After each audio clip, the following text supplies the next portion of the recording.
Hello everyone, today's topic unit 4 chapter 14 rehabilitation nursing. चलिए देखते हैं कि रिहेबिलिटेशन ऑफ नर्सिंग क्या होता है। Inside the chapter definition of rehabilitation of nursing, objectives of rehabilitation of nursing, areas of rehabilitation of nursing, functional rehabilitation, vocational rehabilitation, social rehabilitation और psychological rehabilitation. Rehabilitation nursing सेवाओं का एक महत्वपूर्ण घटक है। इसके अंतर्गत वे नर्सिंग सेवाएं शामिल है जो रोग के कारण होने वाली क्षतियों एवं असमानताओं को कम कर बदहाल परिस्थितियों में रोगी को एडजस्टमेंट को बढ़ावा देती है तथा उसे सामाजिक और आर्थिक रूप से सोशली और इकोनॉमिकली प्रोडक्टिव नागरिक बनाती है। कई स्थितियां ऐसी होती हैं जिसमें रोग के उपचार के पश्चात भी व्यक्ति फिजिकल और सोशल और ऑक्यूपेशनल और साइकोलॉजिकली पूर्ण पुनर्स्थापित नहीं हो सकता, यानी वो अपनी पहले वाली स्थिति में नहीं आता है। बीमारी के उपचार के पश्चात भी उसे जीवन की सामान्य गतिविधियों के संपादन में परेशानी महसूस होती है। इन स्थितियों में रोगी को शारीरिक, मानसिक और सामाजिक, व्यावसायिक और मनोवैज्ञानिक रूप से पुनः स्थापित करना, मतलब रिहेबिलिटेशन, मतलब जिस कंडीशन में वो था उसी कंडीशन में लाना ही इसका मेन पर्पस है, यानी इसका मेन उद्देश्य है। रिहेबिलिटेशन सर्विसेज को तृतीयक स्तर की टर्टियरी लेवल प्रिवेंशन सर्विसेज में शामिल किया जाता है और प्राइमरी लेवल प्रिवेंशन सर्विसेज में रोगी के होने से पहले ही उसकी रोकथाम के उपाय किए जाते हैं। जबकि सेकेंडरी लेवल पर क्या होता है, प्रिवेंशन सर्विसेज में रोगी के हो जाने पर इसके जल्द ही डायग्नोस तथा उपचार पर जोर दिया जाता है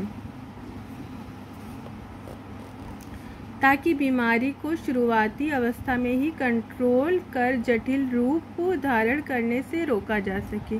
रिहेबिलिटेशन सेवाओं के द्वारा उपचार के पश्चात व्यक्ति को पुनः एक उत्पादक नागरिक बनाने का प्रयास किया जाता है।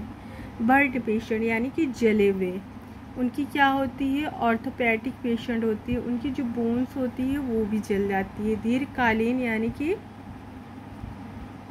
क्रोनिक डिसीज से ग्रसित, एम्पुटेशन यानी कि जिनका बॉडी का कोई पार्ट कट जाने वाले रोगी, दृष्टि यानी कि विजन, वाणी, स्पीच और श्रावण क्षीणता, मतलब जिनकी रोशनी जाने वाली हो। पेशेंट मेंटली रिटार्डेड पर्सन और पैरालिसिस पेशेंट आदि के मामले में रिहेबिलिटेशन नर्सिंग अत्यधिक लाभप्रद होती हैं।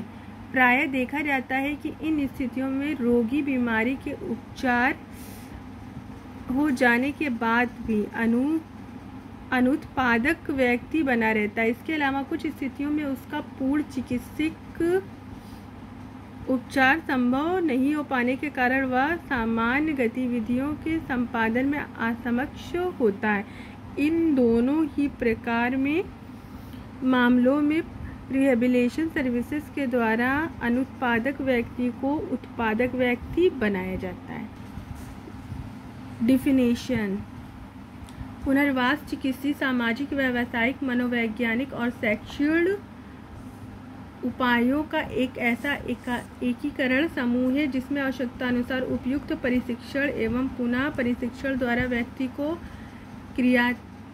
क्रियात्मक रूप से यथासंभव उच्चतम लेवल तक योग्य बनाया जाता है। दूसरे शब्दों में कहें तो रिहेबिलिटेशन के दौरान फिजिकल, सोशल, ऑक्यूपेशनल तथा साइकोलॉजिकल रूप से उपयोगी व्यक्ति को उपयोगी प्रोडक्टिव बनाने का प्रयास किया जाता है, ताकि वो जो भी कंडीशन उसकी हो उस कंडीशन में आ जाए। क्योंकि अगर किसका एक्सीडेंट वगैरह हो जाता है या किसी वजह से आंखें चली जाती है, तो इंसान उस चीज़ को एक्सेप्ट नहीं कर पाता और वो पुरानी अवस्था में नहीं आ पाता। तो रिहेबिलिटेशन नर्सिंग में हमें कोई पेशेंट हो गया, किसी को सदमा लग गया या शॉक लग गया, तो उसको हमारी पुरानी कंडीशन में लाने को ही रिहेबिलिटेशन नर्सिंग केयर बोला जाता है। विभिन्न उपायों के द्वारा किए, जैसे चोट अथवा बीमारी की वजह से उत्पन्न हुई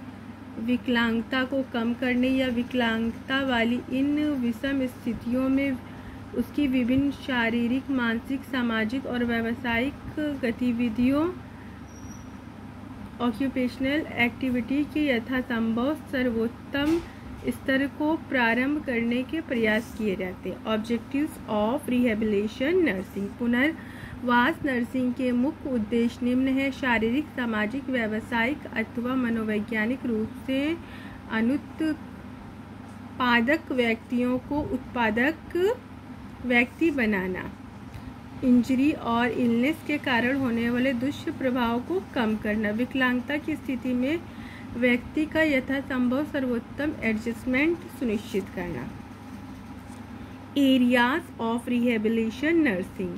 पुनर्वास नर्सिंग के मुख्य रूप से निम्न 4 है: फंक्शनल रिहेबिलिटेशन और वोकेशनल रिहेबिलिटेशन, सोशल रिहेबिलिटेशन और साइकोलॉजिकल रिहेबिलिटेशन। फंक्शनल रिहेबिलिटेशन में क्या होता है? इस प्रकार के रिहेबिलिटेशन के द्वारा व्यक्ति को दैनिक जीवन की आवश्यक गतिविधियों जैसे नहाना, धोना, मंजन करना, घूमना फिरना, कपड़ा पहनना आदि के सुचारू रूप से संचालन करने के योग बनाया जाता है।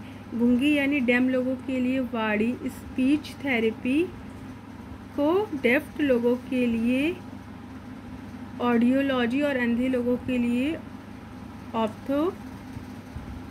ऑप्थेल्मोलॉजी आदि का उपयोग कर उनका इन विकलांगता वाली स्थितियों को यथासंभव बेहतर एडजस्टमेंट स्थापित करना भी इस क्षेत्र में आता है। वोकेशनल रिहेबिलिटेशन चोट या बीमारी के कारण उत्पन्न हुई विकलांगता निःशर्त कई बार व्यक्ति के व्यावसायिक कार्यों ऑक्यूपेशनल फंक्शन को भी बाधित करती है।